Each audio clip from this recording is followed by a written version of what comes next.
Happy Mood Day, y'all. Y'all, I'm coming on here because I just wanted to share something. I just got my entire life because I was listening to one of my neighbors water the lawn and their plants, and that was just so a therapeutic experience. Just my entire life just got made today, okay? But that's not what I'm here to talk about. What I wanted to talk about is while I was sitting here enjoying that melodical, yes, that's a glorious bird humming or singing right outside my balcony window. The beauty of what I've observed happening the world over in what I would consider a communal marriage exodus. And I like to say it in that way. Here's why. Because I see the benefit of it, and I want to address it in a way that will maybe, from my perspective, how I see it could be a balance that over time can develop for everyone involved. So I hear and I see and I'm observing a lot of so-called women of the so-called modern era embrace their autonomy and not being anybody's anything, whether it be no one's wife, no one's girlfriend, no one's mother, no one's auntie, no one's anything. They're just doing them authentically. And I love to see it. I also love to see the men do the same thing. The issue that I'm observing, though, more times than not, though, is the toxicity of it. Meaning, I'm seeing where they're attaching their autonomy and the realization of enjoying self in that autonomy to that of a toxic past relationship, or associating their autonomy without being in a toxic relationship. I'm hoping that makes sense. So it's as if the autonomy is coming as a reward to not being part of a toxic relationship or a marriage. Whereas both being autonomous, self-autonomous, and or being in a marriage or relationship can be very beautiful and beneficial. Both of them are very sacred places to be. And I'm speaking as a person who has been in both. Now, am I happiest being autonomous? I can't say. Because here's the thing. I like being in both. I like being so-called married with another individual, and I also like being so-called single or autonomous. I like both. I don't have to choose either or. I'm not in a space, I've been in only toxic or unhealthy relationships, so I know that only being single is the best outcome for me for the rest of my life. That's not how I'm built. I talk my shit, but at the end of the day, I know for certain that if I were to be exposed and in a beautiful, healthy relationship, balanced relationship, I would love that just as equally as I love being in my balanced, healthy, self-autonomy, okay? And at the end of the day, I get to be my best self in either one of those scenarios, and that would be the best outcome for the overall contribution that I can make to the community of the human species. So there's no need for me to feel vindicated in being single or autonomous based on I've only had exposure or been in so-called unhealthy and toxic relationships.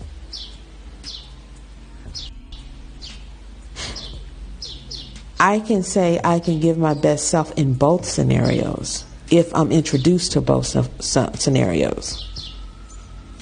And I don't have to be bitter, and I don't have to be angry. I don't have to have all these past resentments and baggage and whatever to vindicate, or what's the word I'm looking for? I love my words, y'all. To justify me being single or saying I'm happily single. I can be happily in a union. I can be happily married. I can be happily communal. At the end of the day, in each season of my life, how am I contributing my best self, and how am I being able to thrive as my best self? Is that in a self-autonomous space, or is that in a marital, committed space with another individual? You know? So I'm saying all that to say that could be applicable to any and all individual who currently are experiencing and exploring their autonomous side, singlehood. You don't have to bash the other sex in order to vindicate or feel good about being in your autonomy. You don't have to say, okay, well, because I didn't have good relationships, or men are toxic or women are toxic, and so it's best for me to be single. No, that's not how that goes. Just say that you haven't been exposed to healthy relationships yet. You have not been invited into a healthy union yet. And so in that current space of time of being autonomous, you're exploring what it's healthily like to be you. Because that's where I'm at. I'm in my healthy space of being autonomous. And if there's a healthy space for me to be in a union or a marriage with someone, then great. But in the same time, I'm not focusing on achieving or acquiring another individual to do that with at this current time. If the invitation comes, then great. If it doesn't, then great. I'm going to be my beautiful self no matter what. Healthy self no matter what. Now, the beauty of a sacred union or marriage or relationship is that it does push you and challenge you to become a better version of yourself also, just like being in an autonomous state does. One of the things I was sitting here thinking about is how much I enjoy, now this is going to be a little sensual, but at the same time it's going to be beautiful. I like it. One of the things and the securities that I liked with being in a relationship and or a marriage is when we would have like the best sex night, you know. I love those nights or those moments when we were just having the enthralled sexual experience of our marriage life, right? Or union life, relationship, whatever. And in that moment, in the throes of that orgasm, them extra strokes, them positions, them hugs, them tugs, them slaps, them whatever we was doing in that moment, I was in that mindset. It's like, oh God, no matter how intense it get in this beautiful sexual union, in this session, in sexcapade, when I wake up the next day or whatever, we wake up, it's going to be nice because I'm waking up to somebody next to who I've really enjoyed the best sexual experience for that moment. And they're going to like me and I'm going to like them, and we're going to have a good day the next day. Not predicated that we just had a glorious sexual experience, but it's going to help amplify the next day being a beautiful and glorious day in the neighborhood. So I liked that experience. I like feeling that, knowing that that sexual experience was creating something beautiful to come.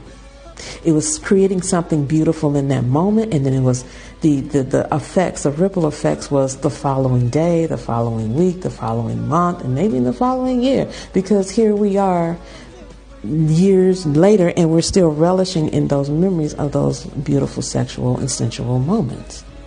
And I know I'm not the only one feeling it. Even though I'm not in their life anymore, I know they're feeling it too. And this is also given that I've been celibate for over a decade now. So I know what I'm speaking about. It's not from a space of desperation or sexual hunger, because I don't have that for someone else at this time. I don't. I enjoy the sensual memories we've created because I feel the reverberation. And I know they feel it too, because I sense their energy feeling that and thinking about it also. And some of them actually might be listening to this. Hey, y'all. Hey. But not hey. Okay, I'm not hey to invite y'all. I'm just saying, hey, I acknowledge your energy, but nothing more. Okay? So I just wanted to say that because I'm appreciating the space that a lot of us are in our autonomous space of realization that we can be healthy and we can live our best life and have our best outcomes in our autonomous modes, but just keep ourselves receptive, open, and knowing that when we're exposed to a healthy and equally balanced and contributive, I hope that's the right word, to a union with someone, relationship, marriage, or, just a consummation of, sorts, it can be equally as beautiful and fruitful. There is no need to be toxic or bash the other person or opposite sex or same sex when it comes to romantic connections and or ties, just to vindicate our self-autonomy, as well as there's no need to bash singlehood when we're trying to feel good about staying in a so-called union or commitment. As long as it's healthy, that's the end goal. Whether it be in your autonomousness, if that's a word, or in your marriage, relationship, or union. Are you healthy? Is that individual healthy? And if they're not healthy, is there something you could do to facilitate their health without sacrificing your own in any capacity? So that's all I got, y'all. Y'all stay delicious and sensual as fuck. All right? Peace.